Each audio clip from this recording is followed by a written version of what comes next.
Hi అండి, welcome to Srinidhi vlogs. ఈరోజు అయితే మన వీడియో వచ్చేసి పాలిచ్చే తల్లులకి పాలు పెరగాలి అంటే ఏం చేయాలి, అలానే ఏం తినాలి అనే దాని మీద వీడియో చేస్తున్నాను. నేను ఫాలో అయిన టిప్స్ మీకు షేర్ చేయబోతున్నానండి.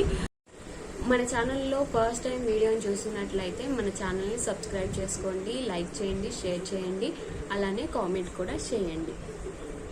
సో నేను ఫస్ట్లో పాలు నాకు బాగానే వచ్చాయండి. నాకైతే డెలివరీ అవ్వగానే హాఫ్ అన్ అవర్కి నర్సే పాలు తాగించిందండి పాపకి బాగానే పాలు సరిపోయేవి. బట్ 3 months రాగానే అప్పుడు పాలు కొద్దిగా తగ్గాయి అనమాట.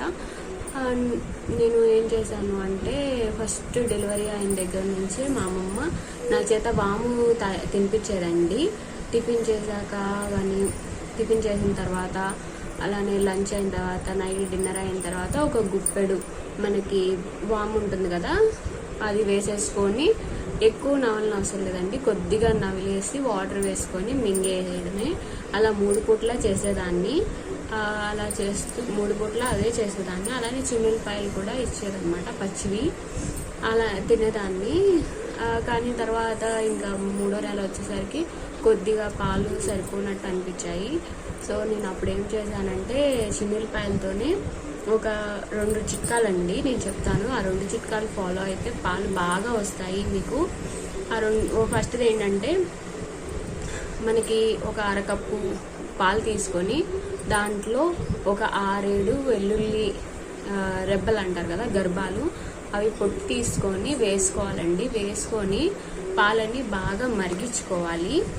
మరిగించుకున్న తర్వాత బాగా మెత్తగా అవ్వాలి చిన్నులపాయలు.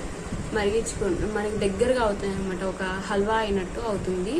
దాన్ని దించుకొని తర్వాత బెల్లం కానీ పంచదార కానీ స్వీట్ కోసం కలిపేసి చల్లారిన తర్వాత తినండి. ఏ వస్తువు అయినా వేడివేడిగా తినకండి.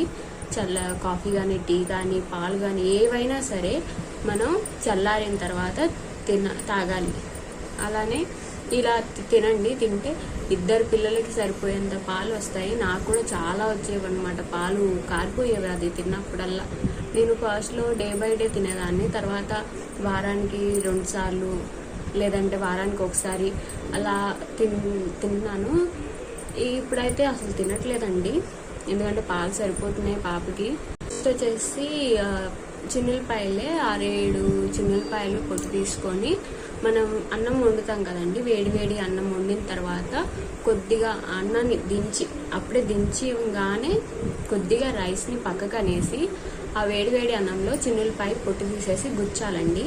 గుచ్చిన తర్వాత మళ్ళీ ఆ రైస్ కప్పేసి మనం తినేటప్పుడు పెట్టుకొని తింటే అవి మెత్తపడతాయి. అలానే ఘాటు కూడా ఉండవండి. మామూలుగా కర్రీతో కలిపేసుకొని తినేసేయచ్చు. అవి కూడా చాలా బాగుంటాయి. ఘాటేమీ ఉండవు, మనకి ఘాటు అనిపించవు, మంచిగా తినేయచ్చు. ఈ చిట్కాలే ఫాలో అయ్యేదానండి. మా మమ్మీ ఇలా గుచ్చి ఇచ్చేవాళ్ళు చిన్నులపాయలు.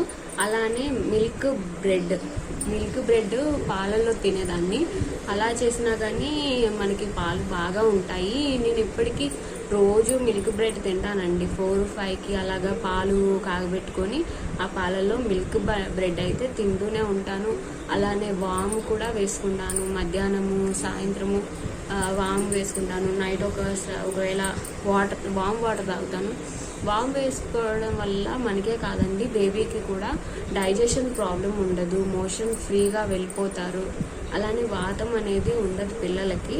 చాలా చక్కగా మా అమ్మాయి అయితే రోజుకి 2 సార్లు లేదంటే 1 సారైనా మోషన్ ఫ్రీగా వెళ్ళిపోతుంది. ఒక్కొక్కసారి వెళ్ళకపోయినా మనకు ప్రాబ్లం ఉండదు. కొంతమంది పిల్లలు 1 week కూడా వెళ్ళరంట, డాక్టర్ చెప్పారు నాకు.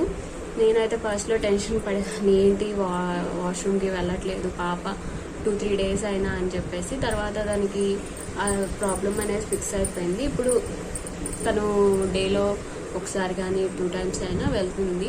ఆ ప్రాబ్లం అయితే లేదండి. ఇంకా మనం వాటర్ కూడా చాలా ఎక్కువ తాగాలి. పాలిచ్చే తల్లులము కదా, బాగా డీహైడ్రేషన్ అయిపోతూ ఉంటాము. ఎప్పుడైనా పాలిస్తూ ఉంటాం కదా ఫ్రీక్వెంట్గా. స్టార్టింగ్లో అయితే 2 అవర్స్కి 1 మంత్ బేబీకి 2 అవర్స్కి అలా ఇస్తూ ఉండాలి. కాబట్టి వాటర్ ఎక్కువ తాగాలి.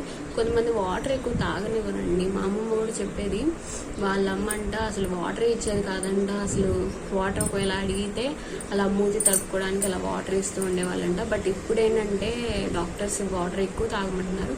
నేను వాటర్ ఎక్కువ తాగుతానండి. 4 to 5 లీటర్స్ మినిమం తాగుతాను రోజులో. మీరు వాటర్ కూడా బాగా తాగండి. అలానే ఇంకా మనకి పాలు పెరగడానికి ఇంకా చాలా ఉన్నాయి. తెలగపిండి అని దొరుకుతుంది కదా, తెలగపిండి మన కొట్లలో దొరుకుతుంది. తెలగపిండి కూడా కూరల్లో వేసుకోవచ్చు, లేదంటే తెలగపిండి మునగాకు కలిపి కూర కూడా చేసుకోవచ్చు అండి. అలానే మునగాకు, ములక్కాయ అవి కూడా మనకి పాలు పడడానికి చాలా హెల్ప్ చేస్తాయి. ఇంకా నేను ఇంతకు ముందు చెప్పాను కదా, పాలల్లో చిన్నులపాయలు హల్వా లాగా చేసుకోమని, అలా గోధుమ రవ్వను కూడా వేసుకొని చేసుకుంటే అప్పుడు కూడా మనకి పాలు చాలా బాగా ఉంటాయి అన్నమాట. సో ఇవన్నీ ట్రై చేయండి నేను చెప్పినవన్నీ. ఎందుకంటే చాలామంది పాలు సరిపోక ఫార్ములా మిల్క్ ఇస్తూ ఉంటారు పిల్లలకి. అలా కాకుండా మనమే ఇంట్లో ఇవి చేసుకుంటూ ఉంటే చక్కగా పాలు సరిపోతాయండి పిల్లలకి. చాలామంది చూస్తూ ఉంటాము పాలు సరిపోవట్లేదు అని చెప్పేసి ఇవన్నీ చేయరు, ఏవేవో చేస్తూ ఉంటారు. నేను చెప్పిన చిన్నులపాయలు 2 టిప్స్ ఉన్నాయి కదా, కన్ఫామ్గా చేయండి. ఫస్ట్ చిట్కా అయితే పాలలో చిన్నులపాయల్ని నేను ట్రై చేశాను. నేను ట్రై చేసినప్పుడు చాలా మిల్క్ వచ్చిందనమాట. నేనైతే అది ఫస్ట్లో డే బై డే చేస్తూనే ఉన్నాను. తర్వాత పాలు ఎప్పుడైతే ఎక్కువ వస్తుంది అనిపించేదో అప్పుడు ఆపేసేదాన్ని. తర్వాత మళ్ళీ పాలు తగ్గాయి అన్నప్పుడు మళ్ళీ అది చేస్తూ ఉండేదాన్ని అనమాట. సో మీరు కూడా చేయండి కంపల్సరీగా. తల్లిపాలు అనేవి చాలా మంచివండి పిల్లలకి. 6 నెలల వాళ్ళకి తల్లిపాలు ఇవ్వాలి. అలాంటి తల్లిపాలతోనే వాళ్ళు డైజెషన్ కూడా చేసుకోవాలి. చాలామంది గ్రైప్ వాటర్ అవన్నీ ఇస్తూ ఉంటారు కదా, అవి కూడా మంచివి కాదండి పిల్లలకి. నిమ్ము చేరుతుందంట అవి ఇవ్వడం వల్ల. కాబట్టి నేనైతే ఇవన్నీ డాక్టర్ని అడిగే చెప్తున్నాను. తల్లి పాలు ఇవ్వడం వల్ల పిల్లలకే కాదు తల్లికి కూడా చాలా బెనిఫిట్స్ ఉన్నాయి. అవన్నీ ఇంకో వీడియోలో మాట్లాడుకుందాము. సో ఈ వీడియో అయితే ఇంతే అండి. సో మీరైతే టిప్స్ని ఫాలో అయ్యి పాలని పెంచుకోండి. కంపల్సరీగా ట్రై చేయండి. ట్రై చేసి నాకు కామెంట్లో పెట్టండి. అలానే ఈ వీడియోని లైక్ చేయండి, షేర్ చేయండి. అలానే మన ఛానల్ని సబ్స్క్రైబ్ కూడా చేసుకోండి.